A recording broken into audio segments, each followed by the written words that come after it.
बिहार के 81 डॉक्टरों को नीतीश सरकार ने बर्खास्त कर दिया है। सरकार की इस कार्रवाई से चिकित्सा महकमे में हड़कंप मच गया है। नीतीश कुमार की अध्यक्षता में बिहार कैबिनेट की बैठक हुई।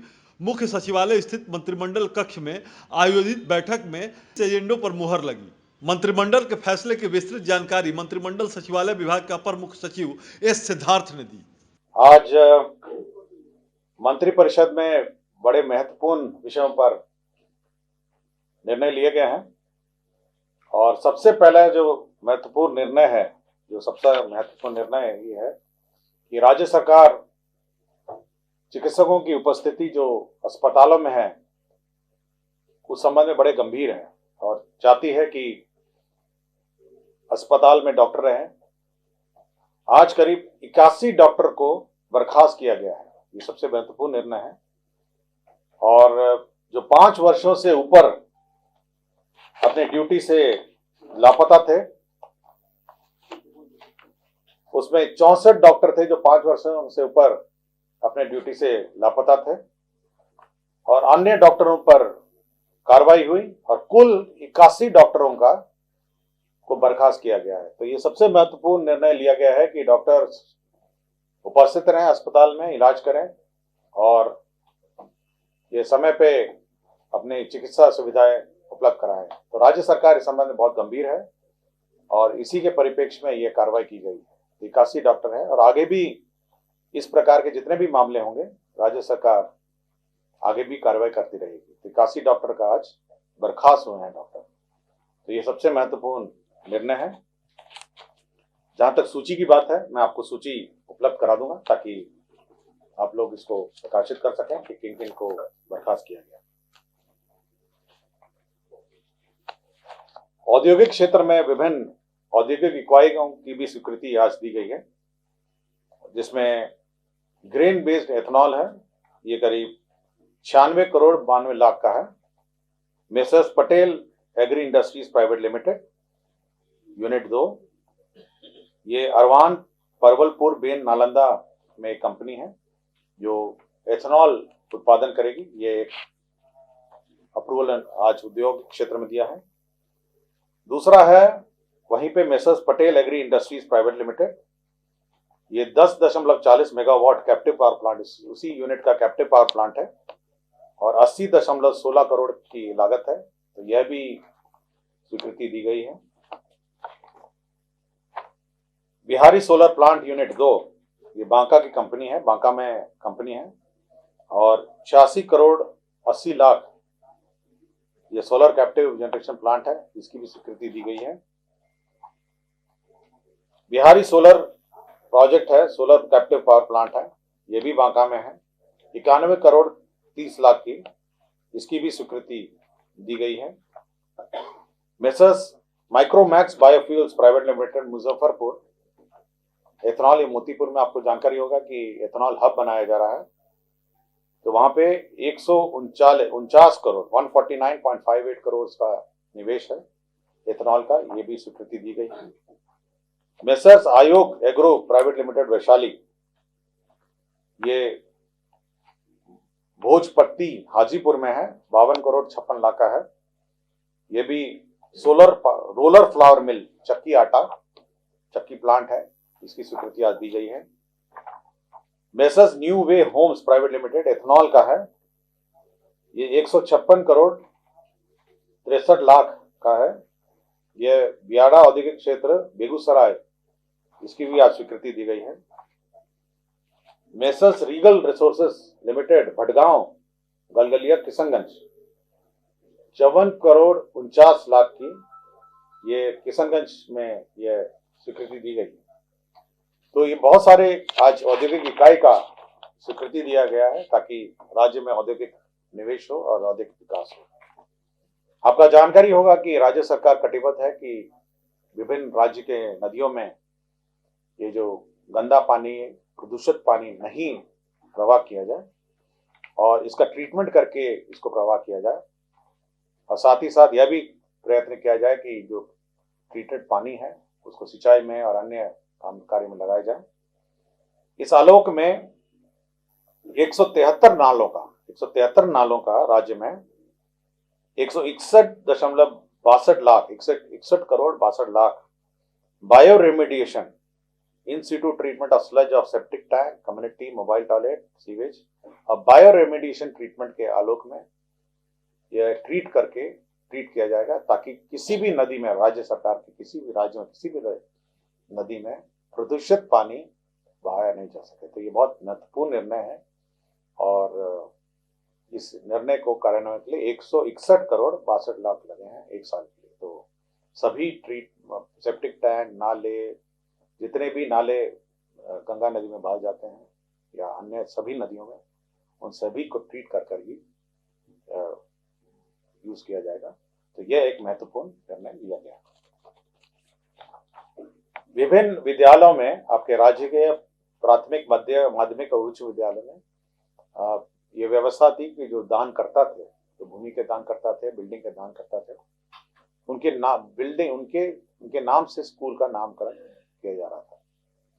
इस व्यवस्था में थोड़ा सा परिवर्तन किया गया है कि जो मापदंड के अनुरूप जो भूमि या भवन दान करेंगे, उनको उनके नाम से या उनके पूर्वज के नाम से वे अब कर सकेंगे। पहले पूर्वज का नाम नहीं था, अभी प्रावधान है कि उनके पूर्वज के नाम से भी वो अब दान कर सकेंगे।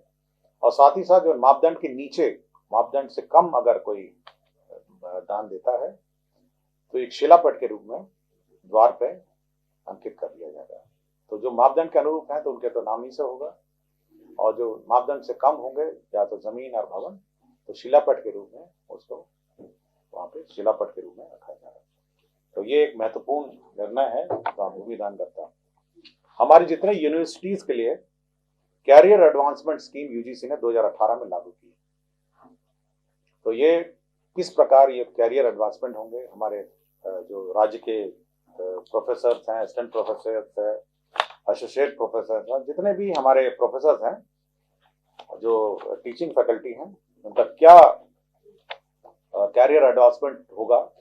तो राज्य सरकार ने इस पर स्वीकृति दी है और कैरियर एडवांसमेंट स्कीम पर राज्य सरकार ने अपनी सहमति दी है। 2018 से ये लागू होगा और ये यूजीसी गाइडलाइन के आधार पर आधारित है।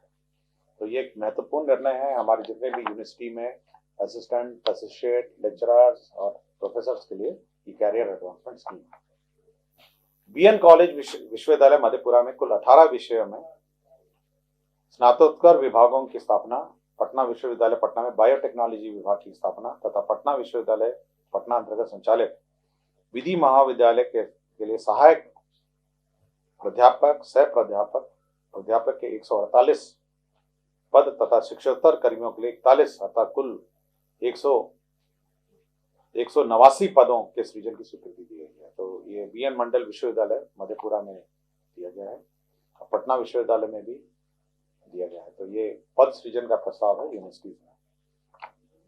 सामान्य प्रशासन विभाग में 5 वाहन चालकों का पद सृजन किया गया, बहुत छोटी सी संख्या है।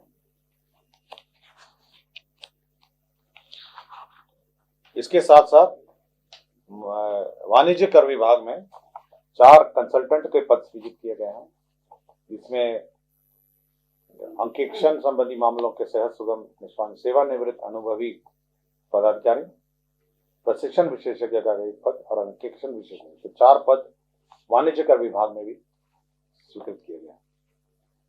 जाति का आधारित गणना आपको जानकारी होगी, ये वर्तमान में चालू है और इस जातिगत गणना के लिए जो प्रपत्र है, जो हर व्यक्ति का, हर परिवार का एक प्रपत्र अंकित किया जाएगा, वो सरस्वती प्रेस कोलकाता, राज्य सरकार, बिहार, बंगाल सरकार की प्रेस है, वहाँ पे यह मुद्रित होगा और ये सिक्योरिटी फीचर्स के साथ होगा ताकि कोई डुप्लीकेट और छेड़छाड़ उस प्रपत्र में नहीं कर सके।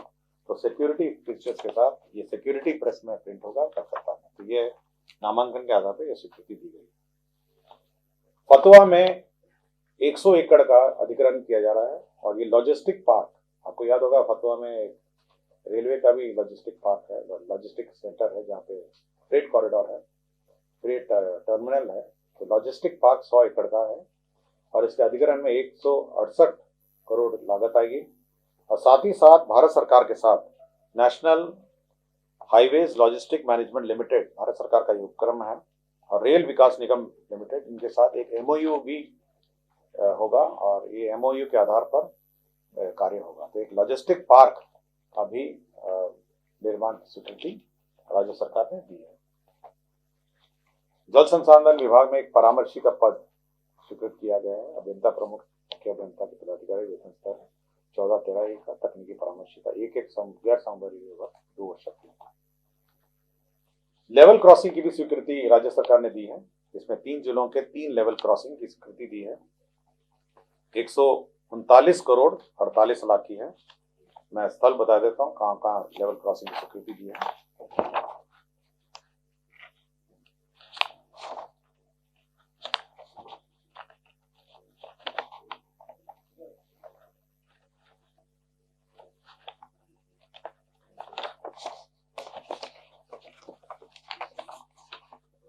पहला है दरभंगा मोहम्मदपुर रेलवे स्टेशनों के बीच एक भिंडी दिल्ली मोड़ पथ पर, यहाँ पे एक आरओबी की स्वीकृति दी गई है।